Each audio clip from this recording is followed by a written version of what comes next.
In 1977, 3 scientists went into the jungles of Flores, Indonesia to study birds. Only one of them came out. Dr. Timothy Darrow. The authorities eventually found one of the missing members of Darrow's team. His corpse was butchered almost beyond recognition. Investigators never found any remains of the other victim. Tim Darrow was charged with double homicide and suspected of cannibalism. Darrow maintained his innocence throughout the trial. He claimed something else was the culprit. He tried to convince the court that creatures from the jungle were responsible, that a local myth had murdered his friends. No one believed Tim Darrow. What he claimed to have seen, what he claimed killed his friends. And what he said he saw was impossible.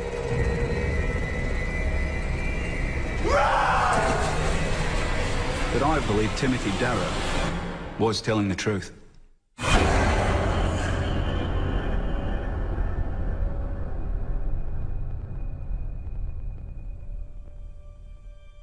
Tim was the first in the family to go to college. And he became a PhD, a scientist. He was the most wonderful older brother. When we first heard about the crimes that he'd been charged with, we couldn't believe he was capable of it.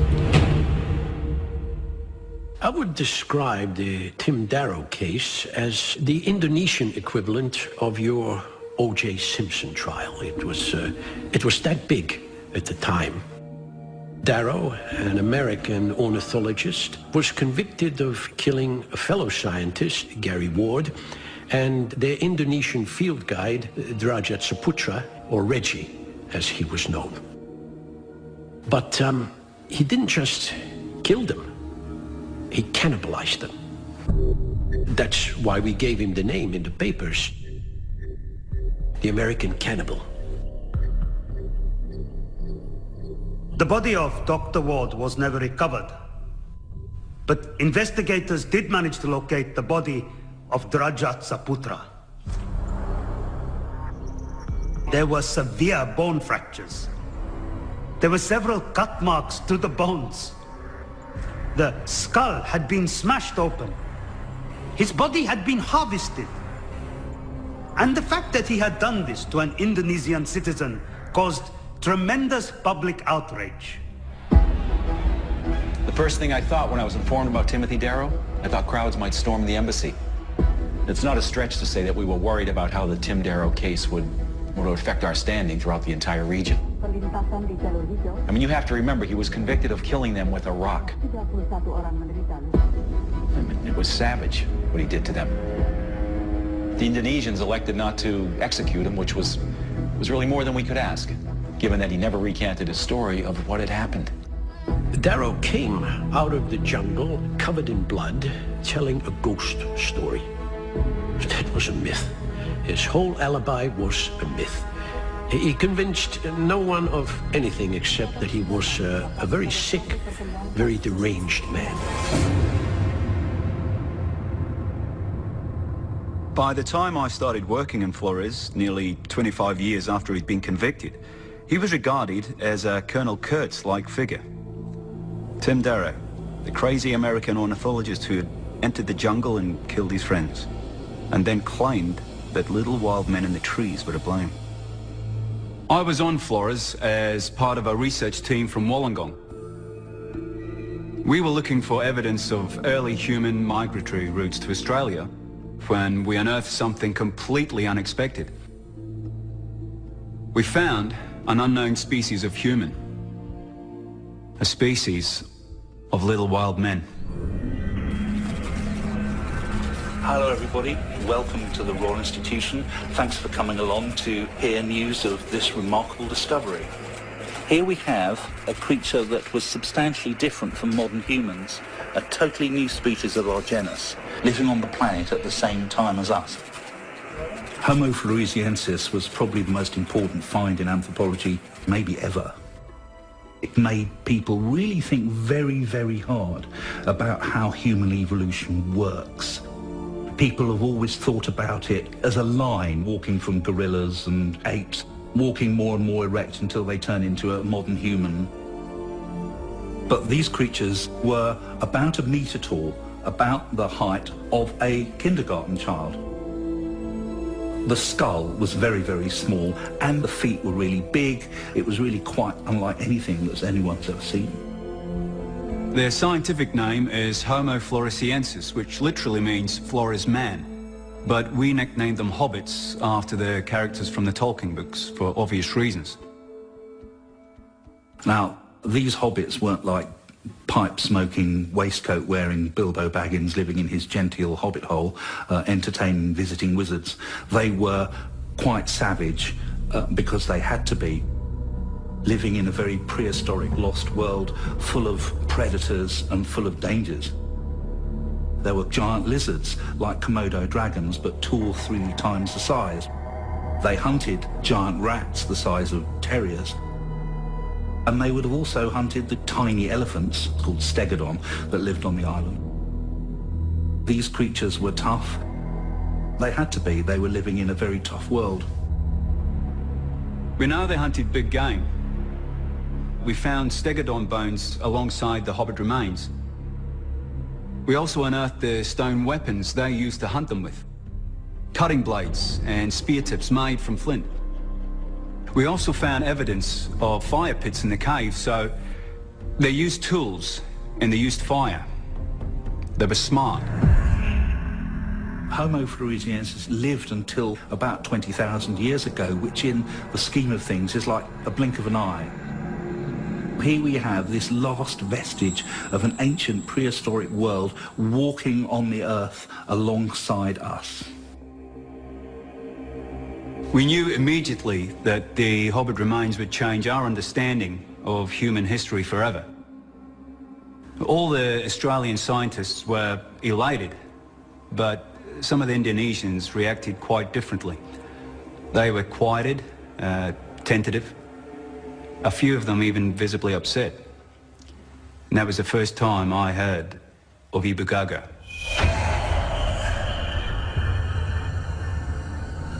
The Abugogo myth or legend is a kind of bogeyman told by the Nage people of central Flores. They are described as a frightening figure, ugly, hairy, very strong, but small, physically small. The story of the Abugogo appeared to be just a, part of folklore until the discovery of Homo floresiensis in October 2004. In Flores, there are legends that speak in great detail about the existence and behaviour of a creature they called Ebu Gogo that were about a metre tall and interacted with the modern islanders. Until they found this creature, they would have dismissed them as just tales of leprechauns, but no longer. The find itself was quite remarkable. Physically, there does seem to be agreement between Homo floresiensis and the Abugogo. Both short, erect, bipedal, both existed on Flores Island. So we have a kind of a possible match. Was it possible that their myth was real? That Ibu Gogo was the hobbits we'd found? That's what I began exploring.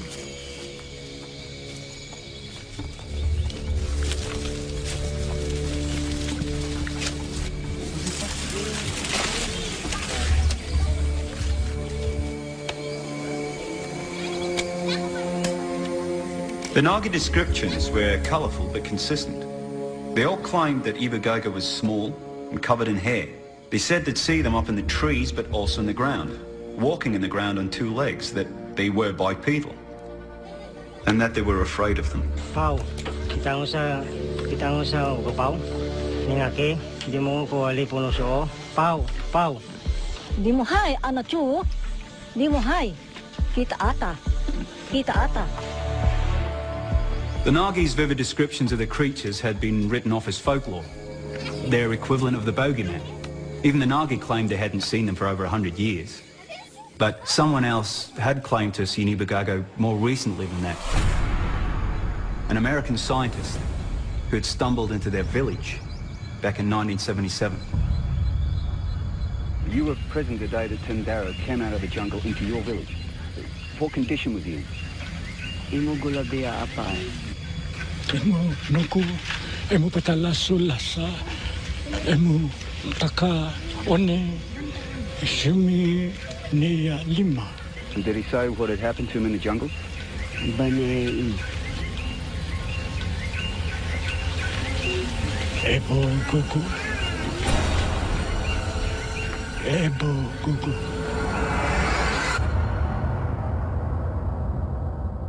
Now this is the stone blade that was found inside Mr. Saputra's corpse. And the authorities tied Tim to the crime when they found this identical blade in his backpack. These two blades were the key evidence used to prosecute Tim for both murders, even though we don't really know what happened to Gary Ward. His body was never located. Now, here's where it gets really interesting. This is a photograph of the stone blades we excavated with the Hobbit remains in 2003. They're the weapons that the Hobbits used to hunt with. And we discovered these more than 25 years after the Darrow trial. And as you can see, they're identical to the alleged murder weapon. Now, it was impossible that Tim Darrow could have known this detail, that they existed. Nobody knew about these blades until we found them. Even the Nagi legend of their Ibugago, there was no descriptions that they used tools or weapons, none at all. So either he was a clairvoyant psychopath when he fashioned his alibi back in 1977, or there was something more to his story. That's when I knew I needed to talk to Timothy Darrow. I wanted to find out where he got that blade.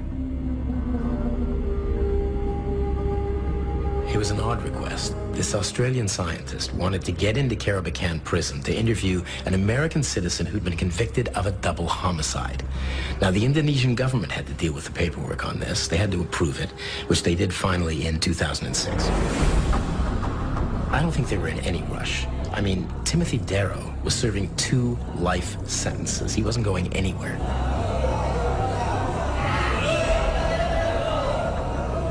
They sent Darrow to prison in Carabacan. That's not a place they send you for rehabilitation. That's a place they send you to die.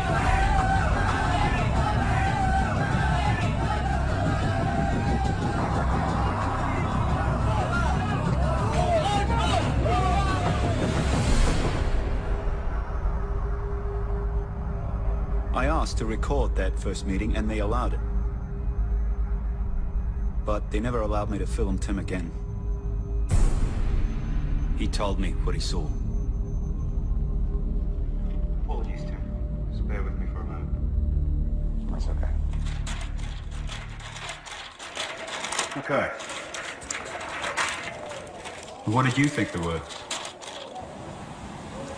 We thought it was some kind of ape. And there are orangutans in Indonesia, but not on Flores, and that's not what this was. It was smaller, darker, covered in dark hair except around the face and the eyes. And when we saw it up close, you could see it was smart. You could just tell. And it wasn't afraid. It was coming for us. I knew what they said about him. He's a psychopath, delusional, a likely schizophrenic. But I have to admit, I wasn't prepared for how convincing I'd find him. And it was in that first meeting that Tim told me he'd had a camera on the expedition. He claimed he filmed them. Not just saw them, but filmed them. Could Tim Darrow have captured evidence, actual proof, that the Hobbits had managed to survive until 1977? And if they were out there then, Could they still be out there today? Is there another species of human still out there? Hiding in one of the most inaccessible places on Earth? I needed to find out. Here! Wait!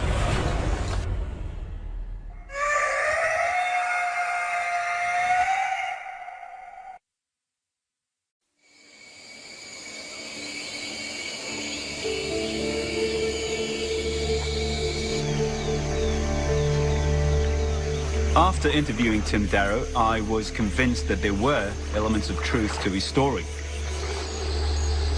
So in 2012, with some documentary funding, I led a 7-man expedition deep into the interior of Flores. We're now approaching the outermost perimeter of where Tim Darrow and his colleagues conducted their field study back in 1977. The area where Tim says he encountered them, where he says he saw the creatures.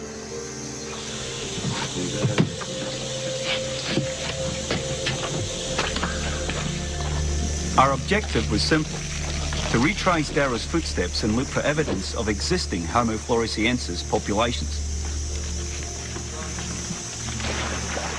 But why undertake the expedition when many considered it a fool's errand? Because mammals considered extinct are still found. The solar, for instance. A bovine species thought to have been hunted to extinction long ago because of its unique horns. A camera trap caught footage of one in the wild just last year. The Kukri is another. Presumed extinct for nearly 1,000 years, it was discovered alive, deep within the Cambodian jungle. Those species found a way to persist in uncharted environments. Why couldn't this be the case with the hobbits? Even today, when you'd think that scientists would have looked behind every bush and shaken every tree on the planet, large animals still come into the light that haven't been discovered before. So it's not beyond the realms of possibility that small human-type creatures live undiscovered in some jungle elsewhere. And if they were out there, then I had to find them. And one man held the key. I'd spoken with Dr. Hernberg on several occasions about my reporting of the Darrow story. He wanted to know everything that I remembered. I even referred him to a couple of my old contacts when he requested additional information. They were on an 8-week research trip into the remote interior of the island to study birds. They were ornithologists. Now that's quite a genteel profession. Not the kind of background that you would expect from a murderer. We were studying the impact deforestation was beginning to have on the forest eagles population.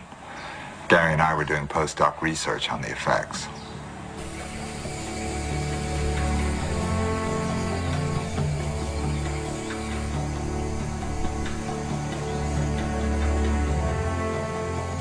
It was difficult to get to our study site. It was out there, but man, it was beautiful. Reg is our field aide, but he became a colleague and a friend.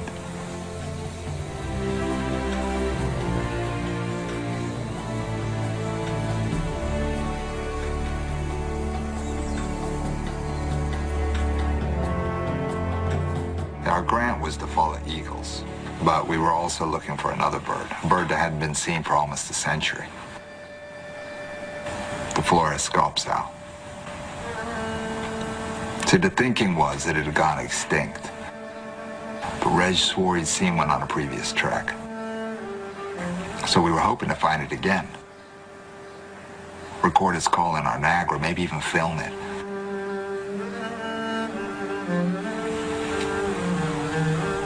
So we were setting out to find a lost species. Ironic, right? Tim was a bird watcher for as long as I can remember. I guess it was an unusual hobby for a kid growing up in Bloomington, but he loved them. He always had birds in the house. He kept them as pets. He built birdhouses and tended to nestlings that had fallen out of trees, that sort of thing. He even took care of a hawk that he found in a field once. She had bird shot in her wing, but he got her to fly again. When we first heard about the crimes that he'd been charged with, of course, we couldn't believe it. But when the facts came out, that Tim had really done these terrible, terrible things, it was hard. And after we moved, my father said we couldn't talk about him anymore. But I knew something must have happened to him. Something must have snapped.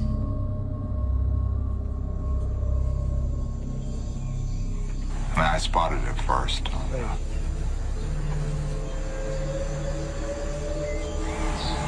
The marking. You don't see perfectly symmetrical things in the jungle. What is this? We briefly wondered if people had made it. We were worried about headhunters. And there have been headhunters in that jungle only a generation before. But the height seemed wrong. It was fairly low to the ground.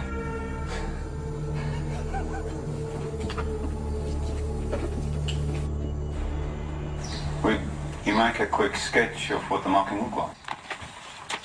Hold it up for the camera. No such markings ever existed. 20 police officers searched the 3-mile perimeter and found nothing. And even if they had found something, what is to say Dr. Darrow did not make them himself? It was the markings on the body of Mr. Saputra that interested us. And these, we are quite certain, were made by Dr. Darrow. No one believed his story then. And no one should today.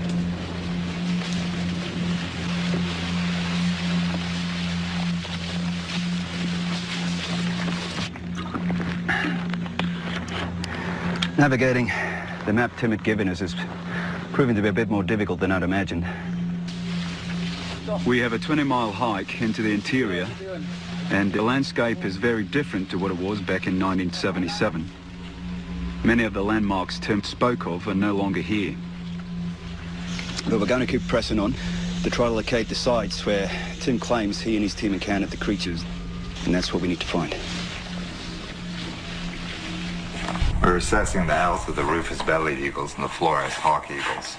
And both are unusual in that other birds are a big part of their diet.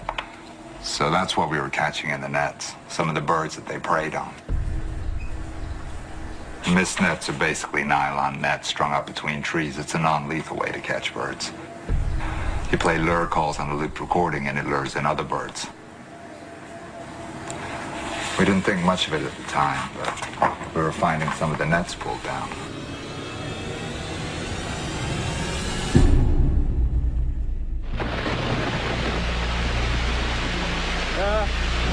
This is a river that Tim referenced. So we're close to the site where they had their initial encounter with the creature. It's taken us a lot longer than we expected to get this deep into the jungle. But we're finally here. All right, guys! You were about to tell me about the first time you saw it. So we got up and we did our normal routine. And we were doing our end-of-the-day rounds to see if anything had turned up in the nets. That's when we heard it.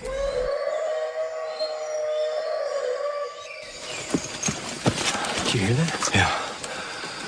Let's find it.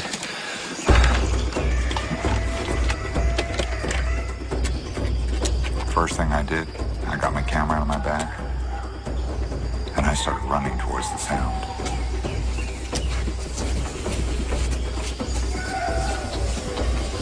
We got to where we'd set the net up that morning, and it was down.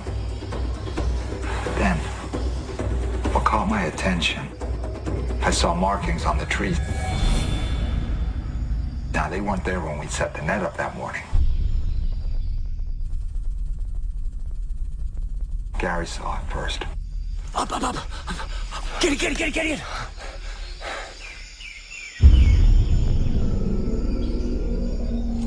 Where is it, Reg, you didn't see it? Tim, tell me you got that. I think so. It was far away, but I think so. Damn, Reg. You didn't see it at all? That was an ape. That was a goddamn ape. And I remember thinking that this was too good to be true. Of course, the camera was lost. He said he lost it in the jungle before he got out.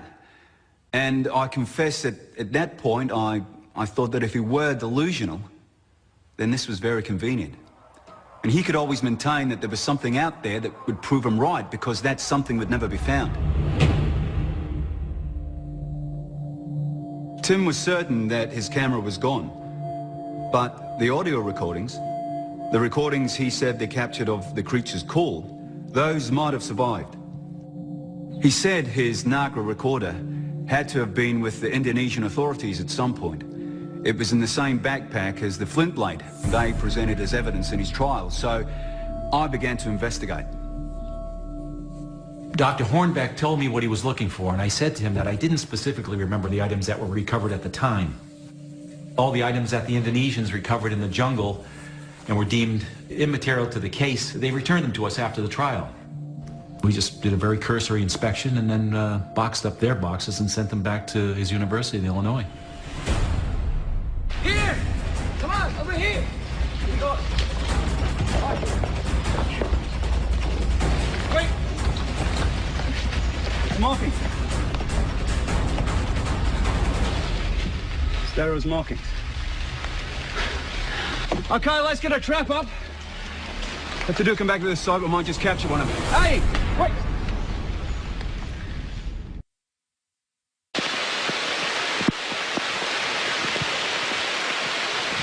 So this is the area where Darrow filmed the creature and recorded its call.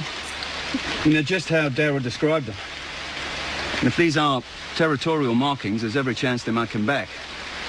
And if they do come back, then that's how we're going to capture one of them. On camera. Now, if the infrared sensor inside these camera traps picks up any kind of movement, they start recording.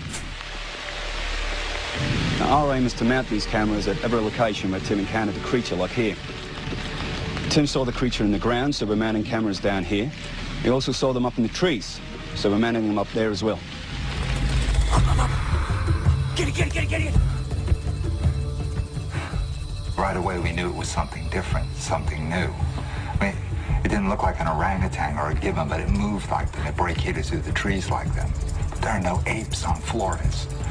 So whatever it was, we knew it was worth trying to find, because we quite possibly just found a new species. We stopped monitoring the eagles. We even stopped looking for the scarp owl. We knew we were onto something bigger. Now, we knew it was attracted to the mist nets for the birds.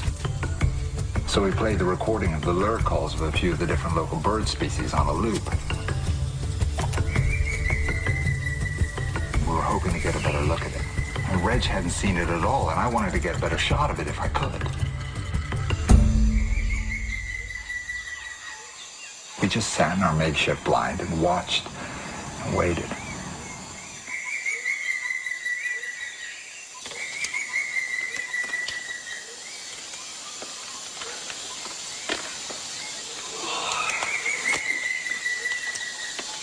So we were going to wait for as long as we had to.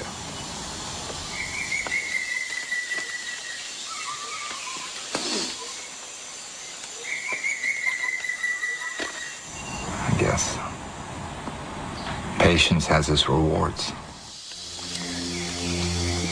What is it? There. We've been watching the trees. But that's not where we should have been looking.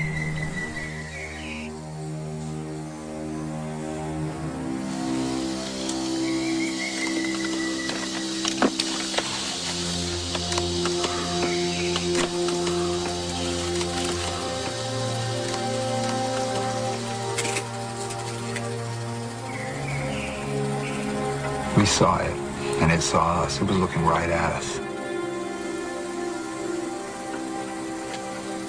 I remember. It turned around right before it disappeared. It turned back around to look at us one more time.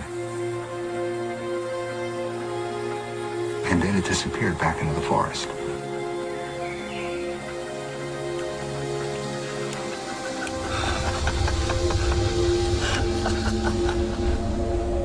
And then we heard it.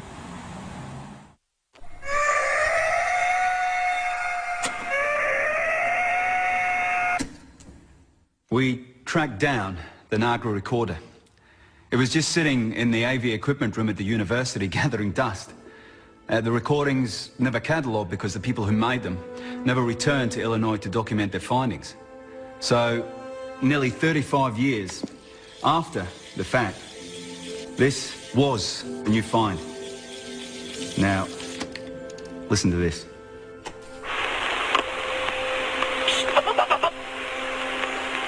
Get it! Where is it? Red, you didn't see it? Tim, tell me you got that. I think so. It was far away, but I think so. Damn, Red, you didn't see it at all? That was an ape. That was a goddamn ape. The calls captured on the Nagra were shared with half a dozen of the world's leading primatologists, and they all agreed that it was primate, but none of them knew what it was. So something unknown was out there, at least as of 1977. And I thought we could use this call to see if it was still out there today.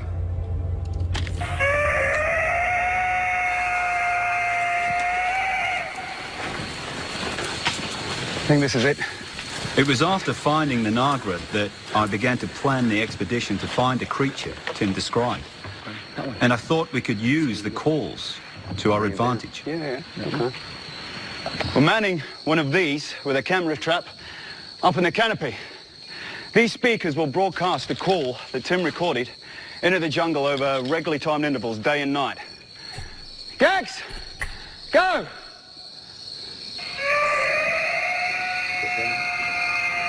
This is the bait. The hope is that this will lure one of them right to us. Gags! Again!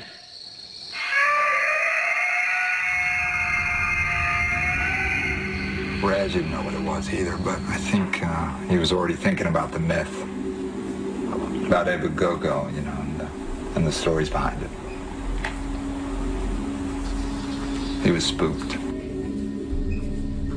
I asked him if he was okay, and he said he was troubled that it was looking at us, that it didn't look like an animal afraid. He told him that it was probably curious. But we were as new to it as it was to us. I told him that he should be excited, that we found a new species. And I told him that we were going to be famous. He smiled at that. Go, quick, up. Up there. I found one of their old observation platforms. This is one of the platforms that Tim Darrow and his colleagues built over a few decades ago that they used to observe eagles up in the canopy. We're going to go up for a closer look.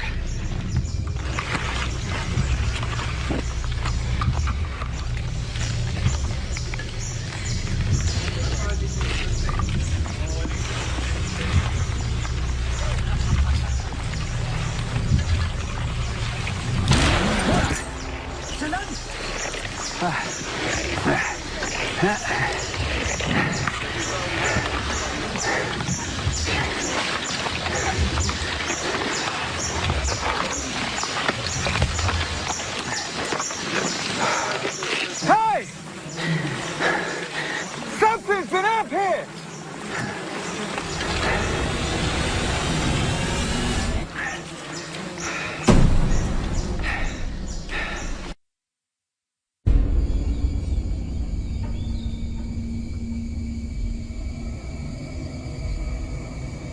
This is a leg bone.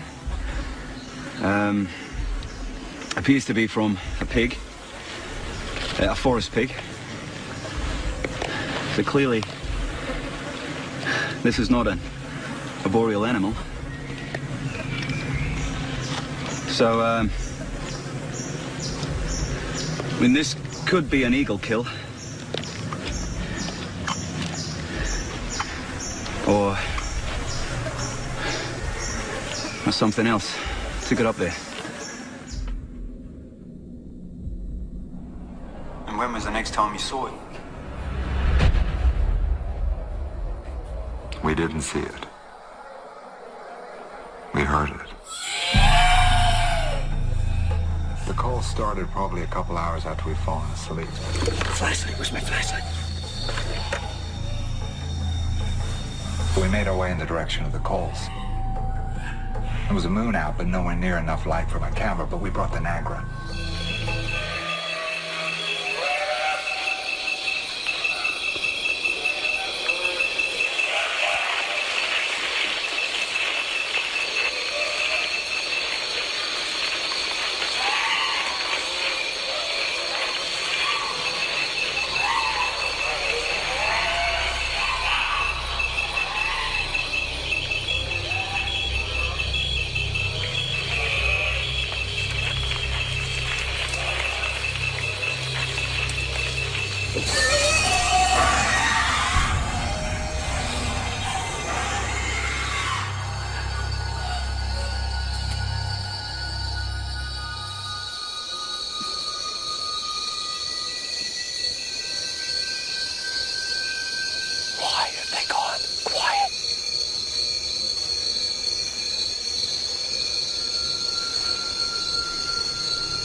Chimpanzees kill with brute force. They rip their prey apart, but that's not what we found.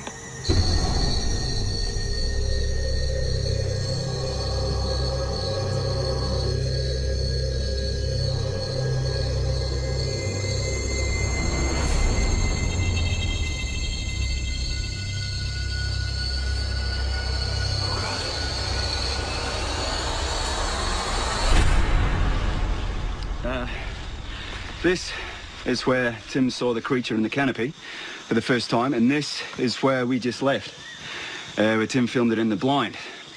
And this is Ibalaba, the volcano. The legend among the Nagi is that the creatures lived in the caves in the northern slopes of Ibalaba. We are now heading towards a Nagi village called Ua, which sits in Ibalaba's shadow. The Ua people moved high up on the slopes of Ubulobo.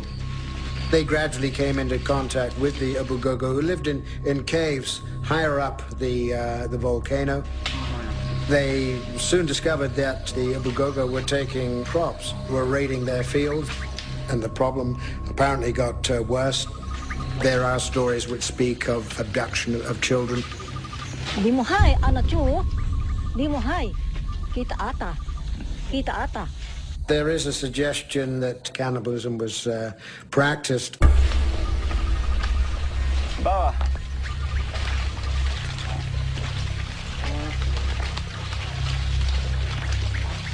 Bawa.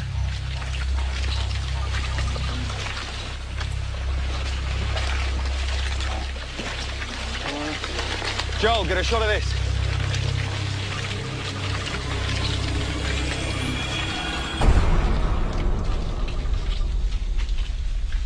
Aying, what is this? It is a warning. If the Abugogo come to the village, they will be burned. The Abugogo remember, if the wood can be burned, and so can they.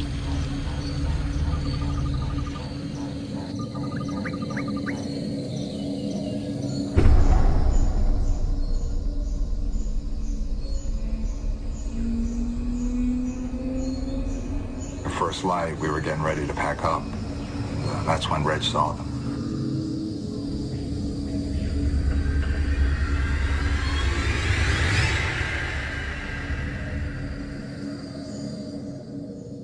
They'd come into our camp.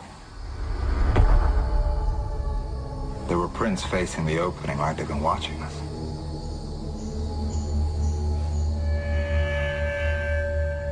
probably been watching us the whole time. And that's when Reg said it. A Bugogo. They are tracking us.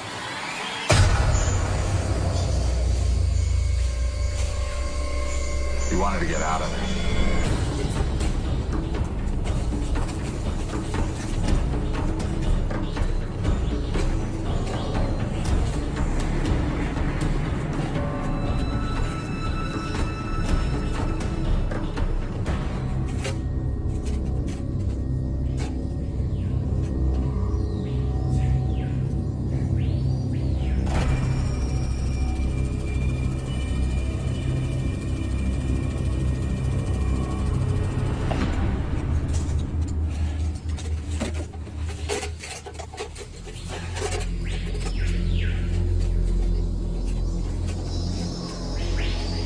As I mentioned, there's this notion that the Abugogo are a threat to children.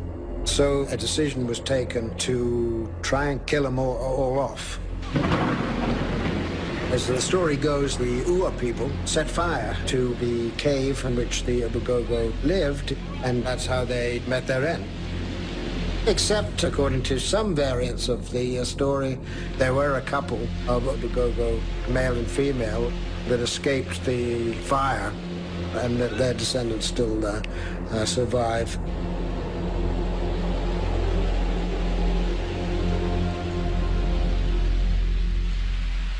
All right, guys. Let's get our flashlights and go down and have a look.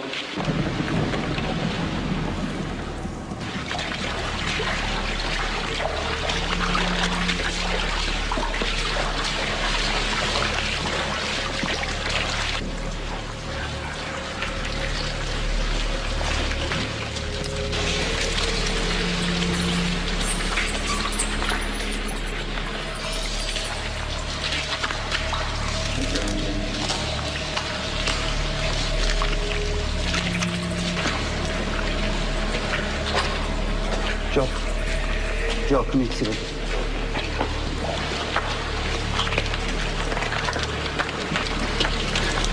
Been charred in the fire. It appears to be a pelvic bone from a small quadruped, probably a pig. It's been cut. Here. These are marks. This was food.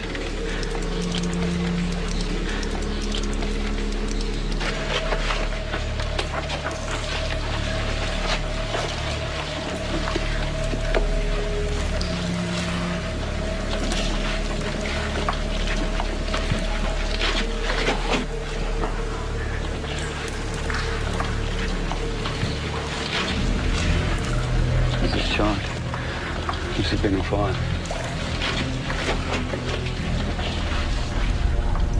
More bones.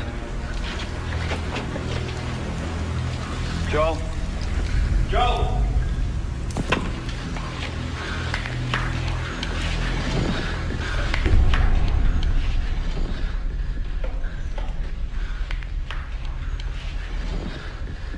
This is a mandible and a human jawbone. Adult. Probably male. You can tell it's modern by the silver fillings in the molars.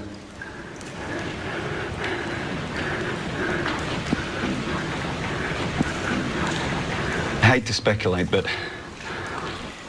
I believe we may have found the remains of Gary Ward.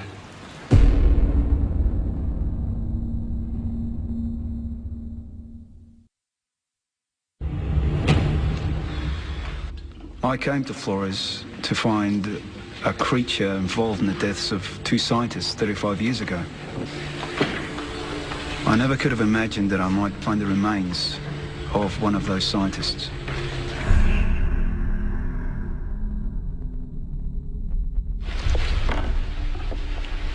We've improvised packing material from the case of our pistol of all things. And we're bringing the bones back with us to Jakarta for testing. We found a few more animal bones, but no further human remains. But I think we've already found The most important bone in that cave.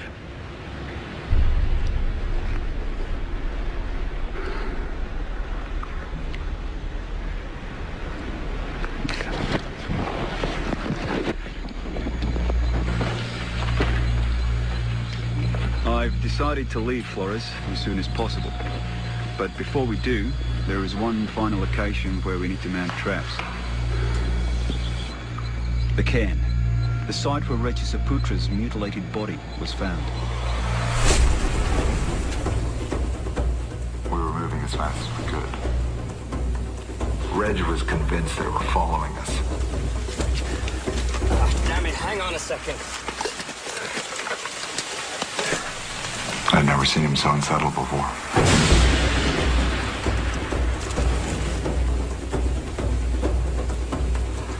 Reg was from Flores.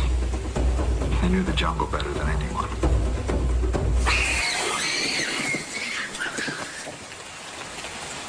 Seeing him afraid, that's what made me afraid. Like, no one wanted to make a fire that night.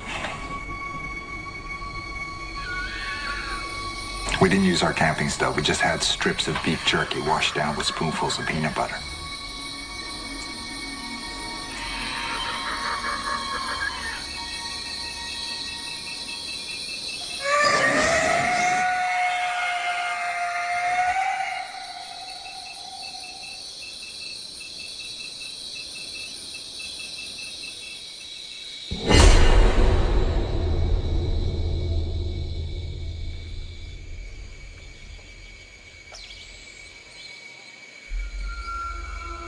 This is where Regisaputra's body was found.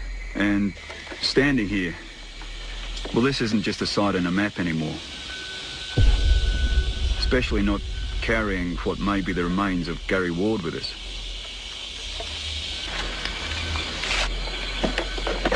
My guides tell me that to the Nagi, this place is blighted. The skulls were put here to ward away the evil. There's a definite aura that hangs over the site. You just feel it here. You just feel that some atrocity took place here.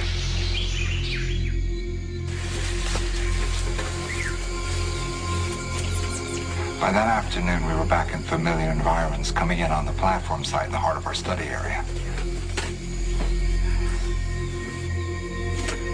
I remember feeling a sense of relief being back in our territory, seeing a place that I was familiar with.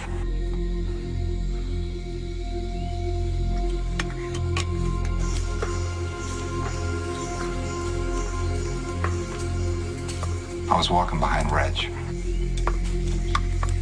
and suddenly I saw him stop. He froze. What is it?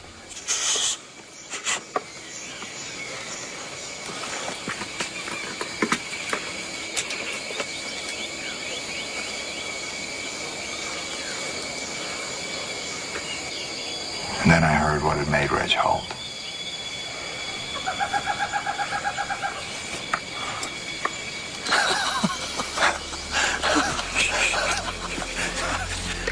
It wasn't extinct. We found it. We were the first people in almost 100 years to see the Flores scops out. We were going to record it. Right across from the platform. My God. And I wanted to be the first person ever to film it.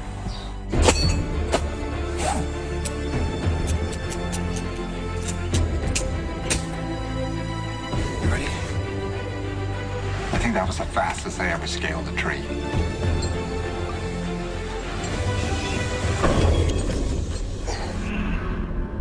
And that's when I saw them. They'd just been up there. There was still sound flowing out of the scrapes. And before I could even signal over to Reg, I heard the hissing.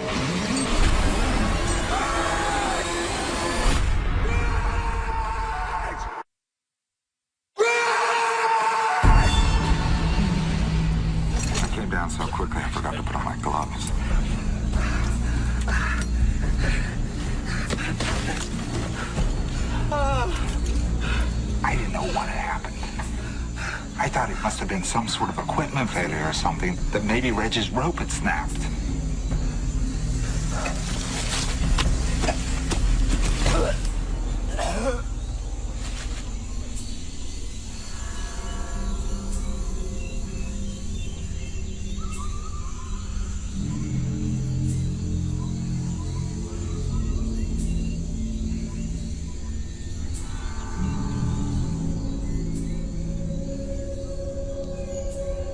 Was devastated. I mean, he blamed himself. He felt responsible. I mean, he'd rigged the lines, and he thought it was his fault. I told him that it wasn't his fault. It was the rope. That there must have been some sort of weak spot in the rope. That it wasn't him. It wasn't him.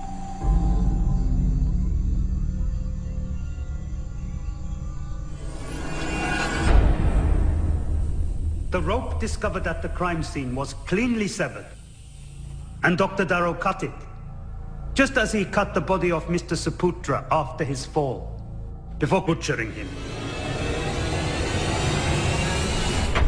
The story of the cuts to his hands, the equipment failure, Ibu Gogo, all of it a deluded attempt to deceive investigators and indeed himself. His psychiatric evaluation at the time was that his story was an attempt to spare himself the realization of his own guilt. But how could Darrow have cut the rope with Gary Ward watching? Investigators believe that Dr. Darrow killed Dr. Ward first, before cutting the rope on Mr. Saputra.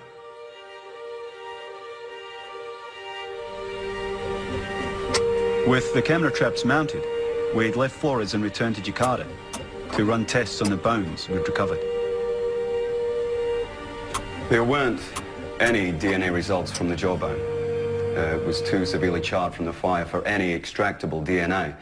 But the authorities were able to identify who it belonged to by using a bit of old-fashioned police work. The dental records. We didn't find the remains of Gary Ward. It was someone else. He was an Indonesian logging company forester who went missing in the 1960s.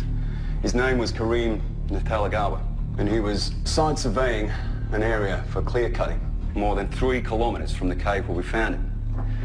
Now, the police took possession of the jawbone, but I don't know if they'll officially reopen the case. But if they do, we might be searching for the same subject, because it appears there was a cannibal out there long before Tim Darrow ever set foot in Flores.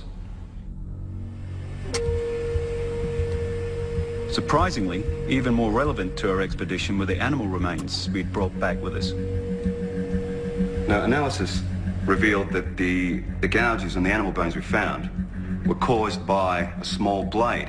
Now, electron microscopy detected small flecks of flint in the notches. The cuts were made by stone blades similar to the Hobbit weapons we unearthed during the dig in 2003. Despite the charring, we were able to extract DNA, which revealed that these were all contemporary animals. These were recent kills. Something is still out there on Flores. Hunting with a similar weapon to the ones Tim Darrow was convicted of murdering his friends with in 1977. Even after highly damning evidence was presented at his trial, like the stone blades, like the severed rope, he maintained his story. And that story was so delusional that the evidence almost didn't matter. He was a U.S. citizen, so I was sent to advise him periodically during the legal proceedings. The court psychiatrist found that he had schizophrenic tendencies, and he believed his own story. And I agreed with the court's findings and totally disregarded what he had to say. It wasn't until much later on that I realized what had really happened. I now know they did it.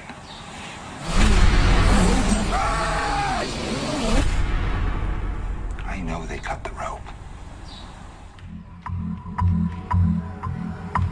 After the analysis from the bones, I was becoming more and more convinced that someone, or something other than Tim Darrow had committed the murders.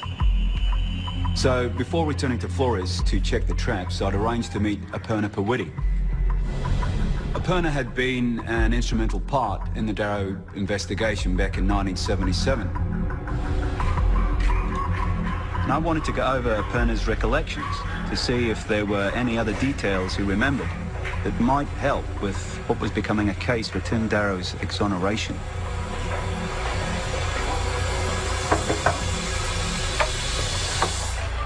Hello, Richard. Silakan masuk. Silakan. Thank you. He insisted on showing me something. Something from his time working on the Darrow case. He had a transferred VHS copy of the Indonesian National News Report, and he was in it. It was the first time I'd ever seen the report. I had seen photos of the crime scene, but seeing it captured on film really brought home the horror of what occurred there. And then, right at the end of the footage, I saw something that I simply could not believe. I didn't know the Indonesian word for rewind, so I started chatting. Yeah, I should have started chatting Putar Mundo. But I could not believe what I was seeing. Amongst all of the recovered possessions was something I thought was lost forever. The camera. The film camera Tim said he'd lost running out of the jungle. Well, there it was. They'd found it just a few hundred meters from the campsite. Neither the consulate nor the university had any record of receiving Tim's Super 8 camera. So at that point, I only had one hope, and I was told that protocol would be that any other personal effects would have been returned to Tim's family.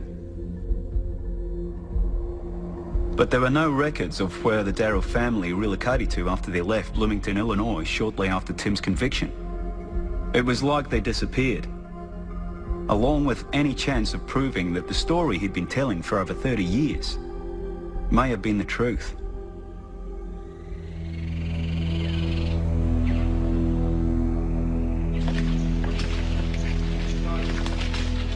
We finally returned to Flores in September 2012 to see what the camera traps had recorded. If we were ever going to gather definitive evidence of the creature's existence, then this was our best chance.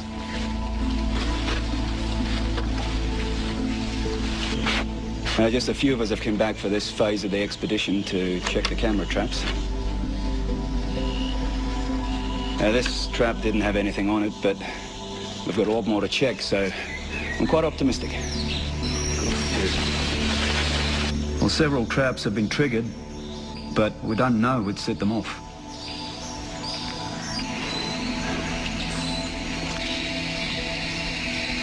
We have more camera traps to check over the next few days, so we may find something yet.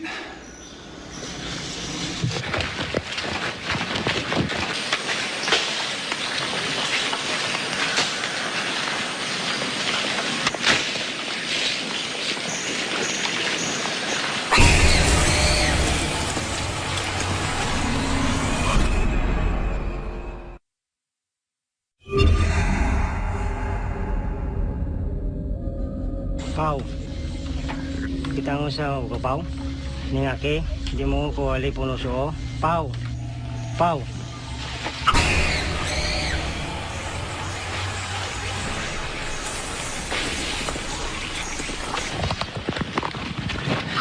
That was a macaque.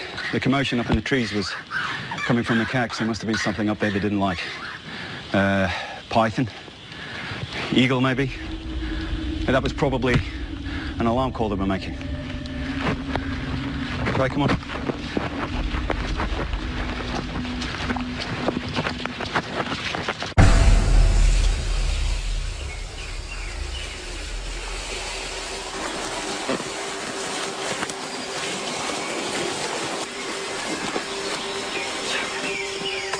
We had to bury Reg.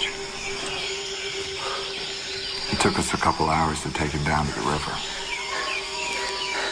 There were stones there and softer ground.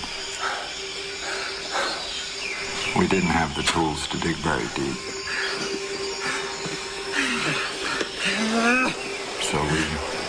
to bury him near the river and then place stones over him. Make a cairn to protect him.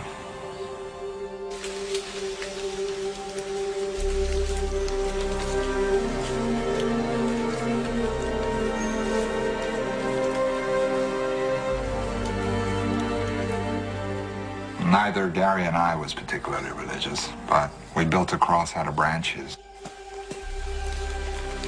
We said a few words for Reggie. We thanked him for being such a valued colleague and for being such a valued friend.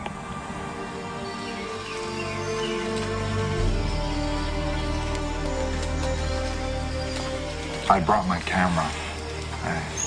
I didn't know if it would help locate the cairn later on if the family ever wanted to bring his body back. Maybe if I, ever had a chance to show it to her, it might afford some small comfort to his mother.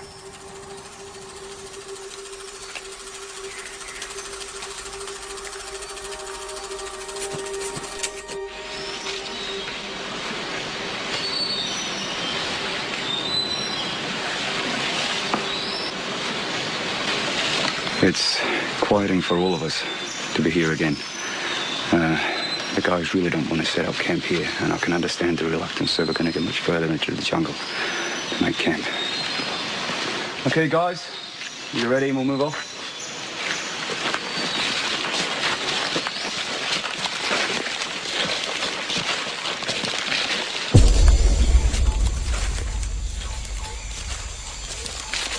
We just started hiking back to the previous night's camp. We were just sort of sleepwalking our way back, still in a state of shock over it all.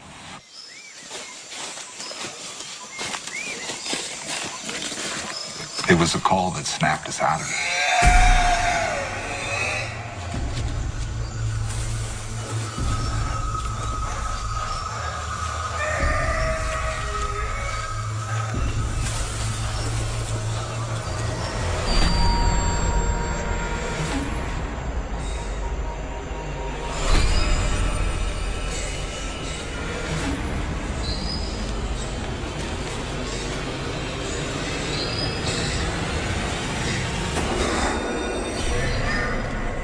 We saw it come back on the path behind us.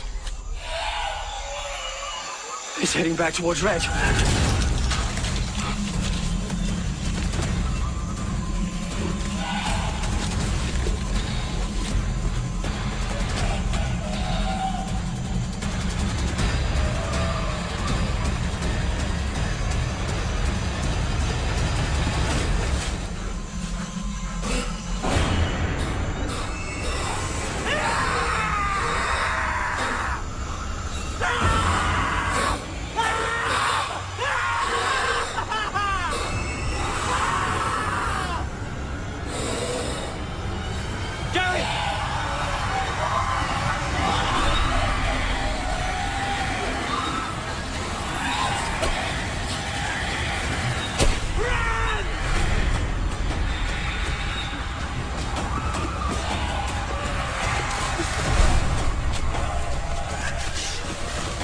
I can't find my camera.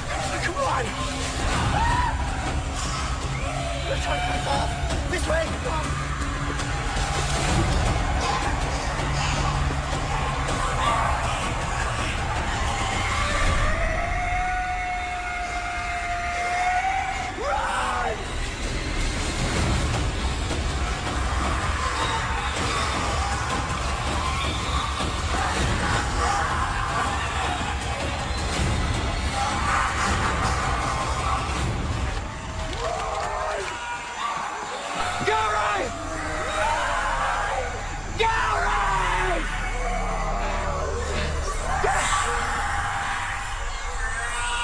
I thought it was an echo.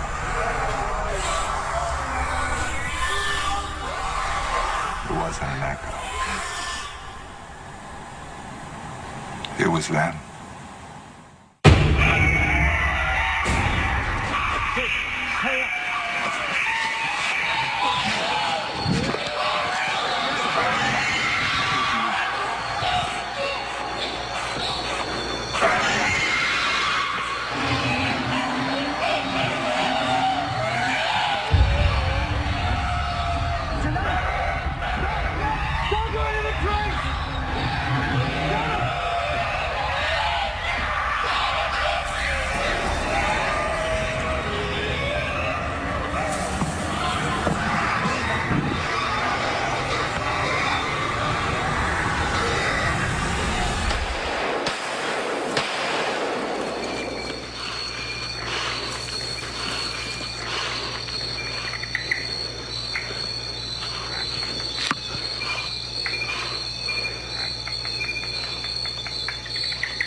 My chief responsibility is the safety of my team.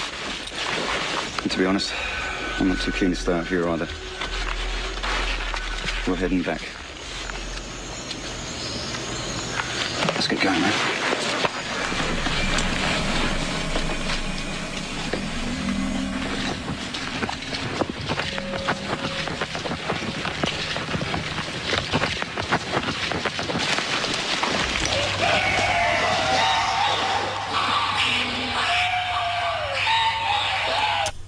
We had the audio from the footage analysed and we were able to confirm it. The calls we recorded were identical to the ones that Tim Darrow and his team captured on this very Nagra back in 1977. They were made by the same creatures. Now this was incredibly exciting, but I realised that this was more than just a matter of scientific interest now. You see, the calls, the marking, the fact that the animal remains we'd found were recent kills. These findings could all help with Tim Darrow's case. We were confirming his story. Dr. Hornbeck shared his findings with me, which were really extraordinary, no question. But legally, they were circumstantial. They weren't enough to reopen a 35-year-old double murder case. Short of having indisputable evidence of the creature Tim Darrow described, we weren't going to force a re-examination of his case. We needed to find them. We needed proof that the hobbits were still out there. 3 months later, I led another expedition back into the interior of Flores. We were taking greater precautions, we were better armed, and had much greater expectations that we would find them.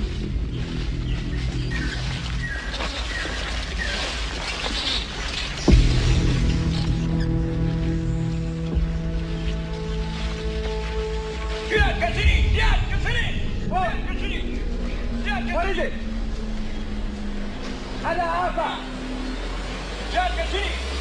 What's he saying?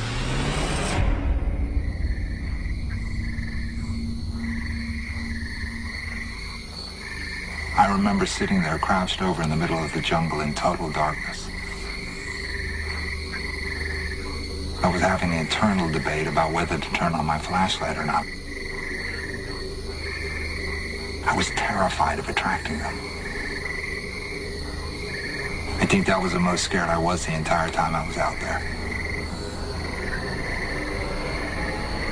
Finally, I turned it on. I covered it with my hand to get a reading on the compass that was in my pack.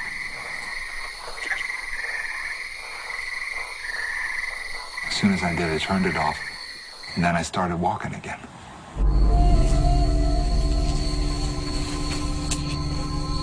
I just kept walking and walking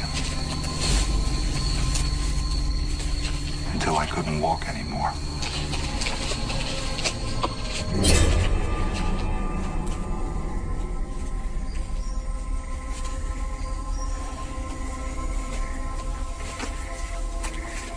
A little after sunrise the next morning, I knew I'd guessed right. I saw one of our study eagles flying overhead, one with a notched flight feather. I knew where her nest was and that she was headed towards it. It was near the river. If I followed the river, I might get out.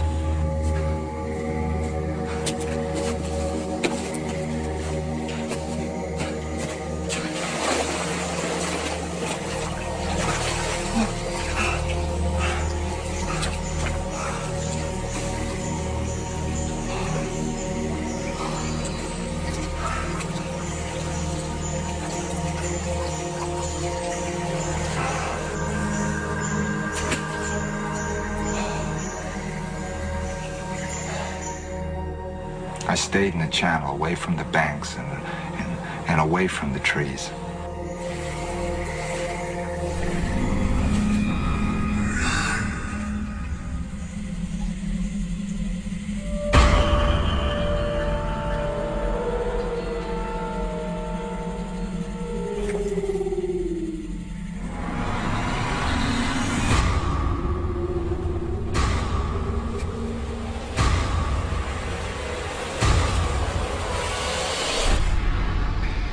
some kind of problem up there.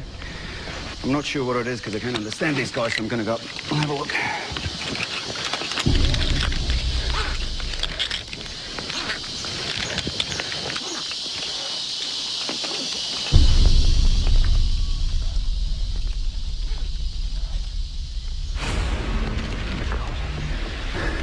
They've been up here.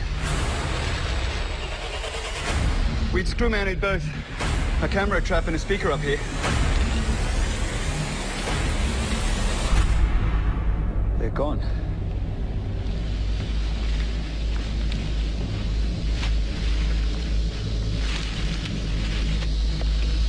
You see this, eh? You got it?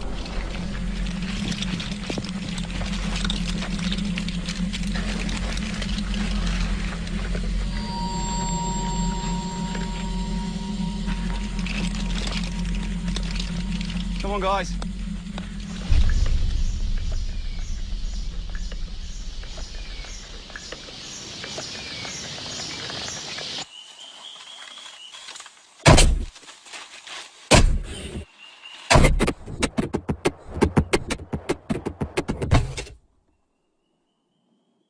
Something was able to dislodge this trap from the tree, forcibly dislodge it. Nearly 100 feet off the ground.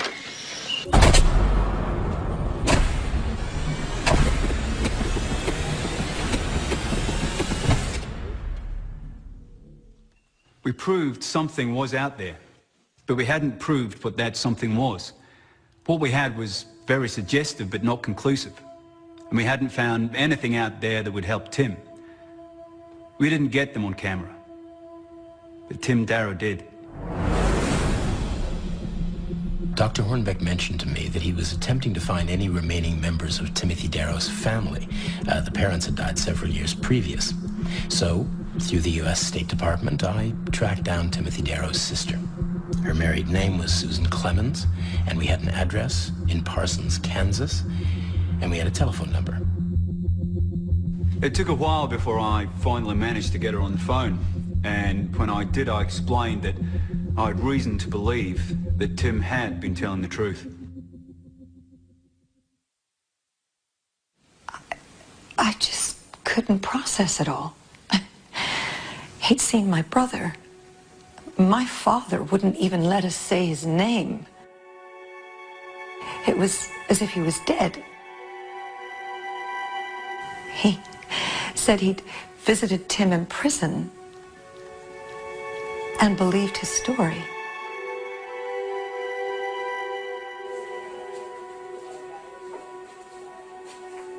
We couldn't even say his name.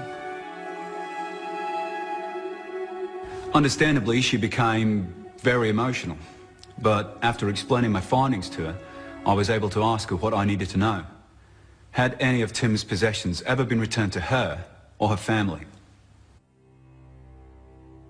A couple of years after the trial, a big packing box arrived. My father wouldn't even open it. He took it out to the curb and dumped it to be picked up with the trash. But I went straight out there and I brought it back inside.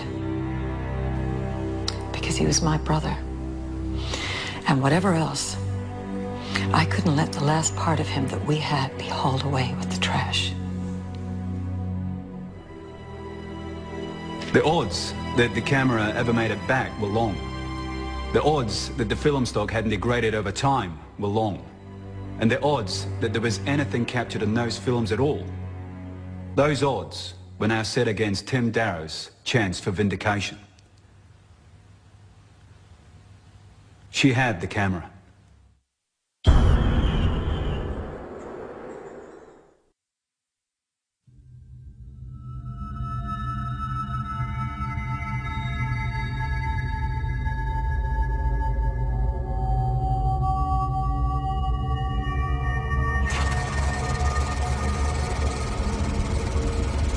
There were 3 reels of film that were recovered from Tim Darrow's Super 8 camera. The first reel clearly depicts an ape-like creature break-airing through the canopy. Red, you didn't see it? Tim, tell me you got that. I think so. It was far away, but I think so.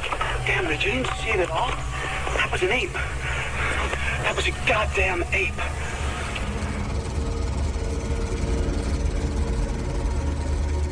The second reel was shot from the blind, where they lured it in with bird calls. And there, clearly, what was filmed was a bipedal creature. It walked on two legs.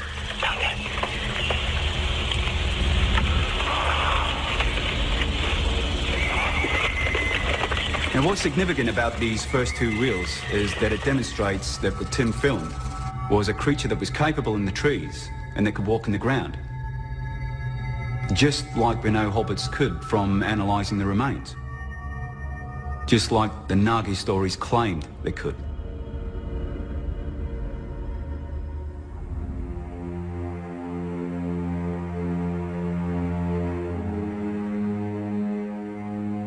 Now, what the creature is sparked huge debate. There are a number of competing theories. There is speculation that this could be a pongoid ape, an orangutan relative. That there might be an undiscovered orangutan population that had evolved in Flores independently, developing unusual traits. There's another theory that this was a subspecies of macaque with variant coloration and incidental bipedalism. The only thing there wasn't debate about is that this creature had never been seen before.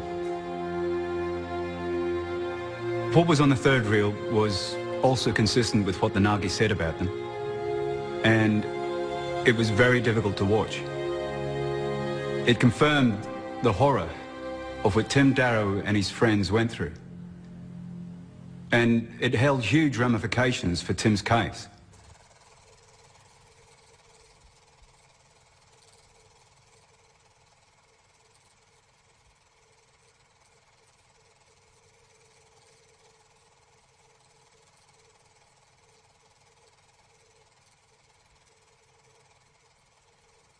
The films are undoubtedly very compelling, and they do seem to corroborate Timothy Darrow's account of the events.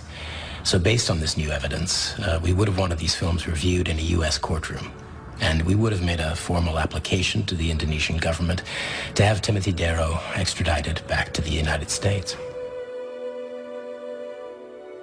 When I first met Tim at the hospital, my purpose was to advise him. And after seeing the footage, I had a profound sense of regret. Because the fact is, I would have advised him differently had I considered that he might be telling the truth. But like everyone else, I just disregarded him. I was the one person whose job it was to listen to him and to try to help him. And I did not do that. I wasn't imagining things. I wasn't hearing things. But it was one of them.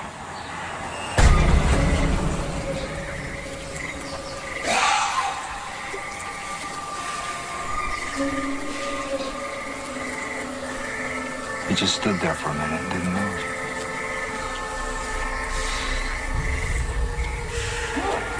I just watched it watching me.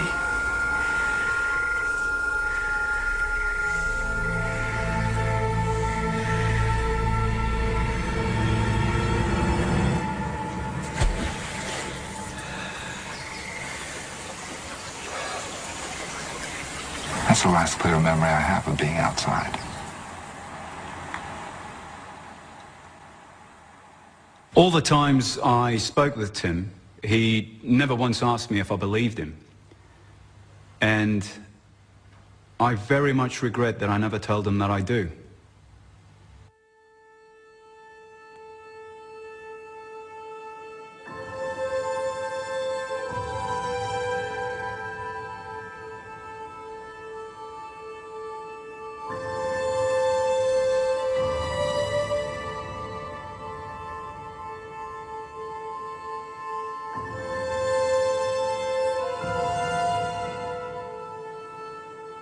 Dr. Hornback brought my brother back to me. And so for that, I'm very grateful.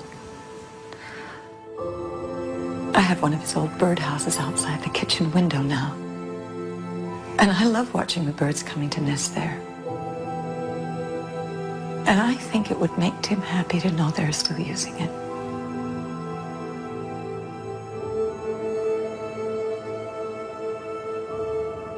I thought it was very important that Tim be remembered as a scientist, remembered for his discoveries. In June 2014, a scientific team filmed the Flores sculpts out. They filmed it and recorded its call.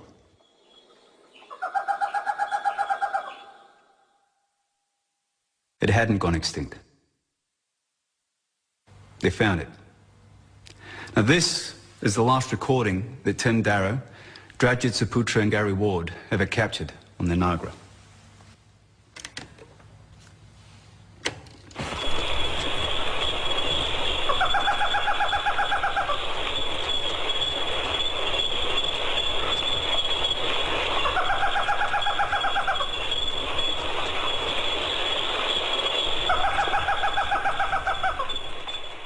As for them, how many of them are still out there?